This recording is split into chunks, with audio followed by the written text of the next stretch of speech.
Talking with Bob Danley over at the Lee Metcalf National Wildlife Refuge. Good morning, Bob. Hey, good morning, Steve and everybody. This is just a great time to get out and take a look at animals, but sometimes it's hot. They don't move around very much. Right. And there's other factors, too. You know, when we speak about living in the present as humans, well, we don't have anything on wildlife because their reproductive cycles sometimes are really fast. So when you go out in the summertime and you're looking for things, you might not find them because in many cases there's a small window of opportunity to find, a certain bird or a certain flower.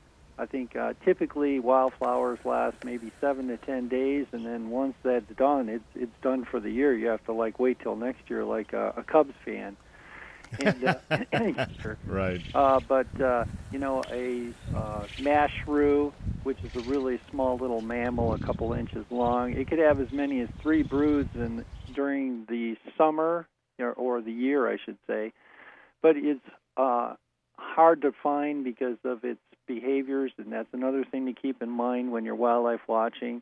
Now, the great blue heron rookery that we have here, the young just fledged within the week, and that was basically a 53-day window when you can watch them in the nest.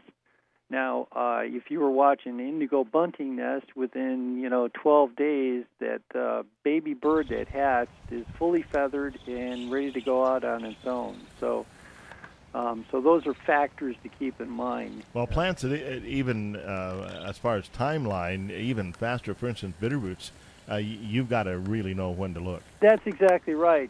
So again, if you can recognize those facts when you go out, that, especially it's really good if you're going to take a field trip to actually do some research ahead of time. Where do you need to go and what time of the year you need to go to actually see something or to see the spectacle, and that's what, many of us, really are in search of, is to see this really grand display.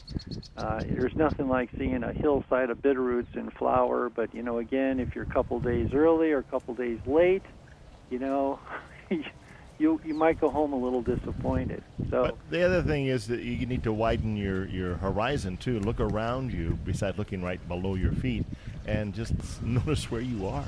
No, in fact, that's really true.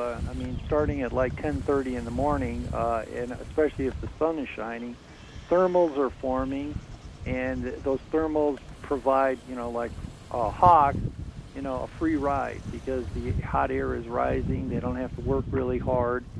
So again, like when you're walking and you look at your watch and you see it's about 10:30, you can start looking up, not only looking straight ahead or looking down, because there are cool things to find in all those places, and it's just a matter of being aware of that.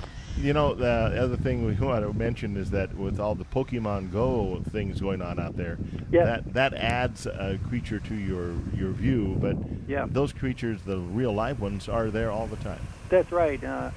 We're aware of the Pokemon Go activity, and we think it's great that, folks can use as an excuse to get outside and chase these, digital creatures.